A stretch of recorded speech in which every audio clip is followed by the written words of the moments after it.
भगवान बुद्ध अपने शिष्य आनंद और स्वास्तिक के साथ एक गांव से गुजर रहे थे। अचानक एक आदमी आया और उसने बुद्ध से पूछा कि क्या बुद्ध ईश्वर हैं? बुद्ध ने पूछा, तुम्हें क्या लगता है? तो उस व्यक्ति ने उत्तर दिया, मुझे तो लगता है कि ईश्वर हैं, पर आपका क्या ख्याल है? तो भगवान बुद्ध मुस्कुराए और कहने लगे, तुम्हें बिल्कुल गलत लगता है। इस अस्तित्व में ईश्वर जैसी कोई चीज है ही नहीं। तो वह आदमी हाथ जोड़कर चला गया। कुछ दूर चलने के बाद एक दूसरा आदमी आया।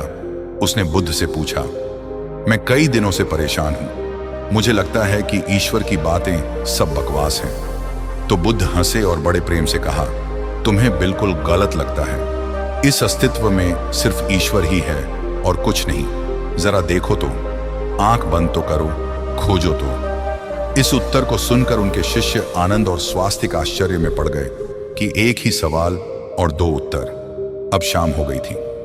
बुद्ध विश्राम के लिए रुक गए। तभी एक आदमी घबराया हुआ आया और बुद्ध के पास आकर जोर से कहा, बुद्ध, क्या ईश्वर हैं कि नहीं? मैं परेशान हूं, मैं खोज रहा हूं, मार्गदर्शन करें। तीसरे आदमी के सवाल पर बुद्ध चुप रहे, कुछ नहीं बोले। उन्होंने मौन होकर अपनी आंखें बंद कर लीं। अब आनंद और स्वास्तिक के आश्चर्य का ठिकाना न रहा। वे सोचने लगे कि एक जैसे तीन सवाल और अलग अलग जवाब। उन दोनों को बुद्ध की यह चुप्पी हैरान कर गई। आदमी के जाते ही आनंद ने उनसे पूछा, सुबह जब उस पहले व्यक्ति ने पूछा तो आपने कहा हाँ, दोपहर में जब दूसरे आदमी ने कहा तो आपने कहा नहीं, और शाम को आप चुप रहे। मैं हैरान हूं कि आपने तीनों को अलग अलग जवाब दिए। तो भगवान बुद्ध मुस्कुराए और कहने लगे, आनंद, जो पहला व्यक्ति आया था उसने मान लिया था कि ईश्वर हैं, तो मैं उसकी मान्यता को मिटा देना चाहता था कि वह खोजना शुरू करे। ईश्वर हैं यह मानकर बैठ न जाए, वह सत्य तक पहुंचे और उसका अनुभव करे। और दूसरे व्यक्ति ने भी मान लिया था कि ईश्वर की बातें कोरी बकवास हैं। मैंने उसकी धारणा को भी मिटा दिया ताकि वह भी खोजे कि ईश्वर हैं कि नहीं। और तीसरा आदमी अभी संशय में था, वह खोज रहा था, इसीलिए मैं मौन रह गया। यहां पर मौन रह जाना ही उचित था। दोस्तों, भगवान बुद्ध के बारे में यह प्रचलित था कि वे किसी भी प्रश्न का जवाब सीधे सीधे नहीं देते थे। उनके जवाब रहस्य से भरे होते थे। तो थोड़ी देर सुनने के बाद उनके शिष्य स्वास्तिक ने कहा, मुझे ईश्वर के बारे में आपसे सुनना है। कृपया कर आप मुझे बताएं कि ईश्वर हैं कि नहीं। आप ईश्वर को मानते हैं कि नहीं? और इसके साथ ही मैं आपसे अनुरोध करता हूं कि आप मेरे इस प्रश्न का सीधा सीधा उत्तर दें। तो भगवान बुद्ध मुस्कुराए और कहा, ठीक है, मैं उत्तर देता हूं, पर उससे पहले मैं तुमसे कुछ पूछना चाहता हूं। पहले इन प्रश्नों का जवाब तुम मुझे दो। स्वास्तिक ने कहा, बिल्कुल बुद्ध, आप पूछिए। तब बुद्ध ने पूछा, तुम सूर्य को मानते हो? तब स्वास्तिक ने बुद्ध की तरफ आश्चर्य से देखा और कहा, बुद्ध, यह किस प्रकार का प्रश्न है? यह तो कोई बालक भी बता देगा। सूर्य तो साक्षात प्रकट होता है, सबको प्रकाश और ऊर्जा देता है। हम सभी का जीवन उसी पर आधारित होता है, वह तो साक्षात है। तो भगवान बुद्ध ने कहा, जिस प्रकार सूर्य साक्षात है तो उसे मानने का कोई प्रश्न ही नहीं उठता। फिर ईश्वर है कि नहीं, यह प्रश्न क्यों उठा? इसका तो यही अर्थ है कि तुम्हारे मन में ईश्वर को लेकर संशय है, क्योंकि ईश्वर सूर्य की भांति प्रत्यक्ष नहीं है और तुम भी ईश्वर को बुद्धि से खोजना निकले हो। बुद्धि केवल उन्हीं बातों को मान पाती है जो उसे प्रत्यक्ष रूप से दिखाई पड़ती है, और ईश्वर कभी भी प्रत्यक्ष रूप से तुमको दिखाई नहीं देगा, और अगर दिख भी गया तो वह ईश्वर नहीं होगा। ईश्वर को मानते हैं कि नहीं मानते, असल में यह प्रश्न ही गलत है, और गलत प्रश्न का सही उत्तर भला कैसे दिया जा सकता है? और यदि किसी प्रकार दिया भी जा सकता है तो वह उत्तर भी इस प्रश्न की भांति गलत ही होगा। स्वास्तिक दुविधा में पड़ गया। उसने कहा, बुद्ध, मुझे कुछ समझ नहीं आ रहा। तब भगवान बुद्ध ने कहा, ईश्वर को माना नहीं जा सकता, बल्कि ईश्वर को जाना जा सकता है। अगर तुम्हारा प्रश्न यह होता कि मैं ईश्वर को जानना चाहता हूं, तब मैं तुम्हारी मदद कर सकता था। इस संसार में कुछ भी मानने वाले लोग जानने से चूक जाते हैं, उनका विकास रुक जाता है। जिनका स्वयं का कोई बोध नहीं होता, वे सत्य क्या है कभी नहीं जान पाते। जान केवल वही पाता है जो निरंतर खोज रहा है। जानने की यात्रा थोड़ी मुश्किल है, लेकिन मानना बहुत आसान है। मानने में ना कोई खर्च है, ना कोई परिश्रम। किसी ने कह दिया, किसी ने आपको समझा दिया, बुद्धि संतुष्ट हो गई और आपने मान लिया। लेकिन मानकर रुक जाने वाले लोग इस संसार के सबसे अभागे प्राणी हैं। बोध के बिना ज्ञान व्यर्थ होता है। तो अगले दिन सुबह वही जिज्ञासु, जिसके प्रश्न पर बुद्ध शांत मौन हो गए थे, फिर से आए और उसने बुद्ध से प्रश्न किया कि हे बुद्ध, आप शाम को मौन हो गए थे। मेरे जीवन का एक ही लक्ष्य रहा है कि ईश्वर को खोज लूं, वो कहाँ है, कैसा है, उनसे ब्रह्म ज्ञान की प्राप्ति कर लूं। और मैंने सुना है कि आपको ब्रह्म ज्ञान उपलब्ध हुआ है, तो आप अवश्य ही ईश्वर से मिले होंगे। तो क्या आप ईश्वर की खोज में मेरी सहायता नहीं करेंगे?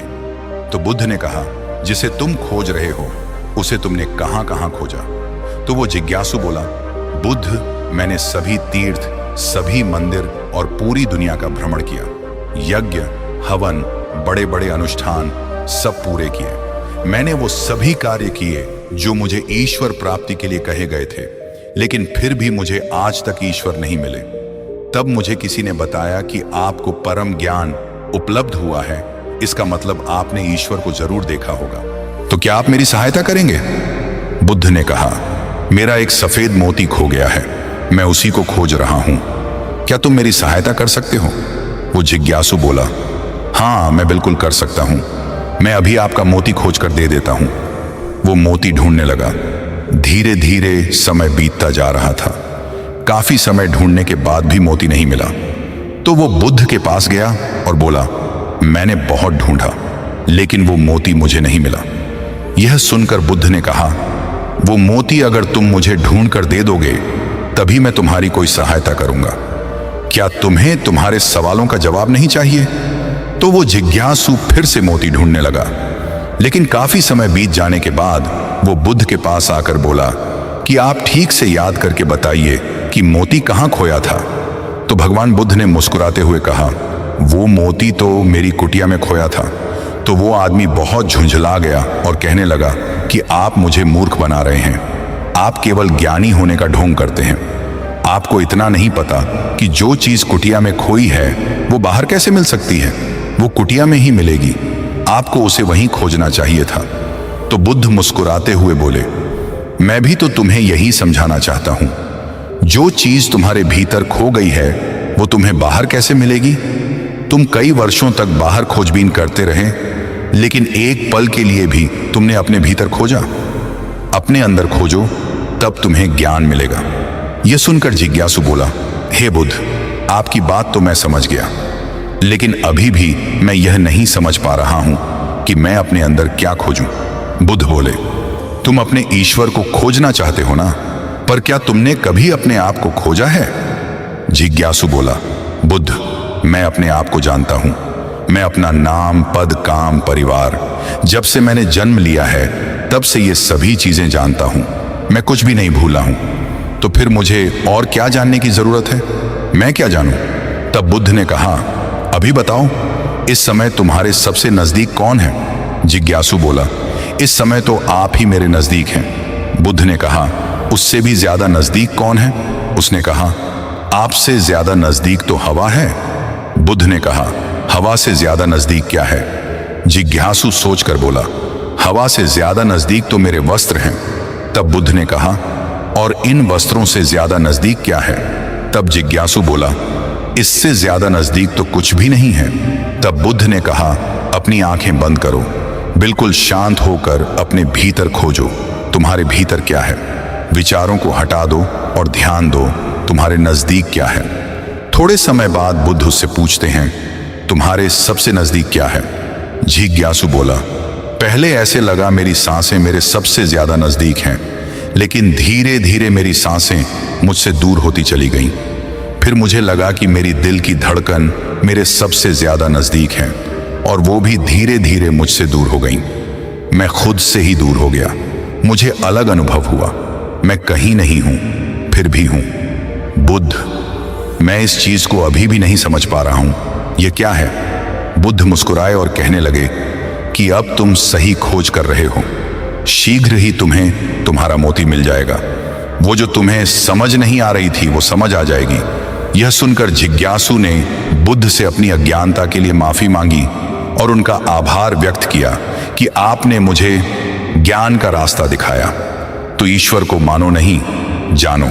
जब तुम ईश्वर को जान जाओगे, उसका स्वाद चख लोगे, तब तुम भी उस बात को किसी को बता नहीं पाओगे।